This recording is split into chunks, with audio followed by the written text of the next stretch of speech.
Hi everyone, this is Anthony. Welcome back to my show. Please do subscribe if you haven't already, and of course if you like this and my other videos, please click the like button and be sure to leave a comment. In the last half year, my D.B. Cooper videos have really become popular, and I do really appreciate all my viewers who have watched them and commented.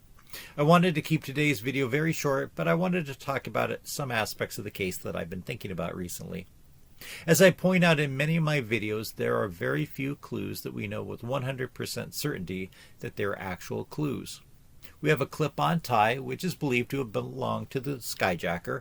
Analysis conducted by private investigators on the tie have revealed a wide range of particles, including some potentially intriguing titanium alloy particles that may point towards a particular laboratory in Pennsylvania, or else somebody who worked in the aircraft manufacturing industry. But we do not know for certainty that the tie had always belonged to the skyjacker, and if the particles may have just been picked up by somebody who frequented airliners. It could be that the pilot's ties had the same exotic particles on them, but of course there doesn't seem to be any baseline comparison made to other ties from that period of people who flew on airplanes. It's known that Cooper smoked at least 8 cigarettes on the plane, in which he left the butts behind. At some point, it seems that the FBI lost or discarded the butts as no longer being relevant evidence. Of course, with DNA testing now, if those butts could be found, the case probably would be solved within a week. Some believe a piece of evidence, which is a lack of evidence, is a lack of a body in what was thought to be the jump zone over southwest Washington. Therefore, people have concluded that Cooper survived the jump and managed to get out of the area and back to his home base. But is lack of a body evidence that Cooper survived? Or could Cooper have landed on the ground or in the Columbia River, died on impact or even before, and his body never found? I admit that there are many candidates who have at least some circumstantial evidence to indicate that they could be Cooper. At one point, I thought Richard Floyd McCoy was Cooper. I no longer believe that, although many vocal people in the D.B. Cooper community are partisans to that opinion. Eventually, I independently came to the conclusion, and this is also the conclusion of the FBI, that Cooper did not survive the jump and likely ended up in the Columbia River. Further evidence for this belief is the 3 stacks of the ransom money that was found at a location called Tina Bar, evidently having been dredged from the river and deposited on the beach at that location sometime around 1974. Now, some people argue that he jumped out before the plane got over the Columbia River. Of course, there are many people who argue with me and say that he waited to jump out until he got to Reno, but I think that most people believe that he jumped out at 8:13 p.m. when the plane experienced the so-called bump, and of course, Cooper specified that he wanted the plane flown at the slowest speed possible, which would have increased his chances of success. But it's been pointed out, and I think this is a possibility, although it's not my original idea, that the pilots were flying faster than what Cooper wanted to make it more difficult for him. And being in the back of the plane at the aft stairs, looking north as the plane was flying south, he's not really going to know if the pilots are flying at the speed that he directed them to. Think about this. If you were the pilot, would you try to make it easier for the hijacker to successfully jump out? Or would you try to make it as difficult as possible? So, if the plane was flying faster than thought, then it would be farther south than it was thought to have been at the time that Cooper had jumped at 8:13.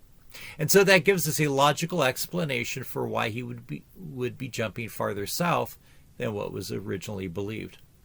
Also, assuming that Cooper could see the ground from the plane on that night, which was not necessarily possible due to various weather conditions, but that's an argument for another time. But let's say that he could see the ground from the plane. Again, he's in a plane which is flying south. He's at the aft stairs, therefore looking north. Is he going to want to jump over the Ariel, Washington area, which is heavily forested and mountainous? And of course, he would not likely be able to tell where he was because there would be very few lights visible. Or would he wait until he got near the Columbia River, which separates Washington, or Vancouver, Washington, and Portland, Oregon?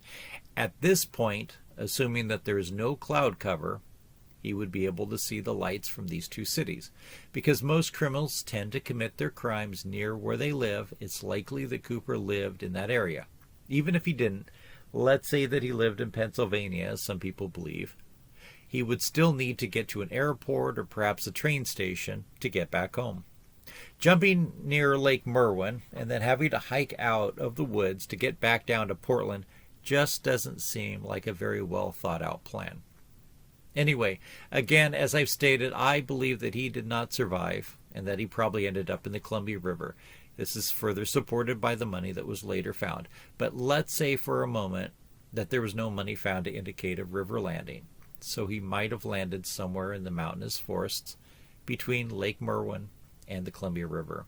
How likely is it that his body would not be found by all the searchers who were eventually sent in to look for him? That seems unlikely, and therefore is used as a piece of evidence to indicate that he didn't die on land, but rather could have survived. However, you can't necessarily conclude that. One of my guilty pleasures is watching YouTube videos on missing hikers and hunters.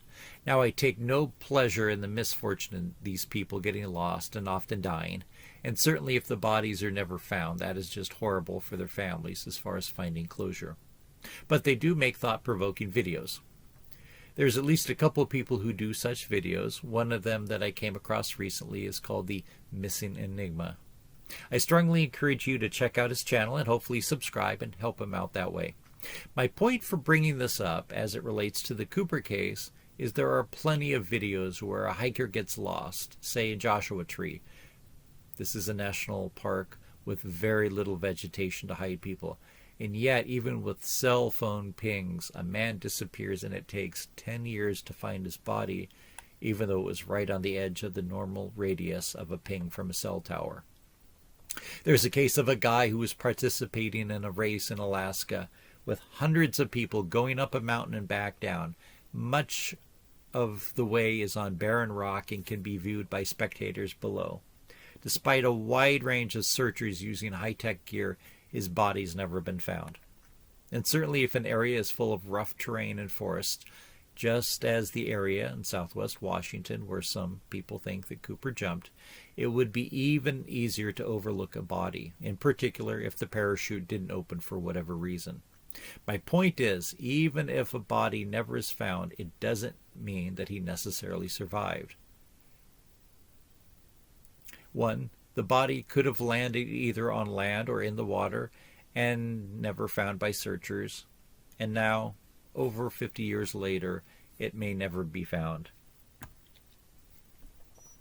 So, that's all I wanted to say for today. I just wanted to reemphasize the fact that despite what one would think, sometimes finding bodies or even live but injured people in wildernesses can often be far more difficult, even in cases where you have hundreds of National Guardsmen and hundreds of other searchers, even with search dogs, looking for somebody. If you have any interest in D.B. Cooper and haven't seen my channel yet, please do check it out. I'm also starting to cover other mysteries, and I talk about many other topics such as side hustles and stock investing and selling on eBay. I'd love to hear from you, so be sure to leave a comment, click the like button, and click the subscribe button. Thanks again.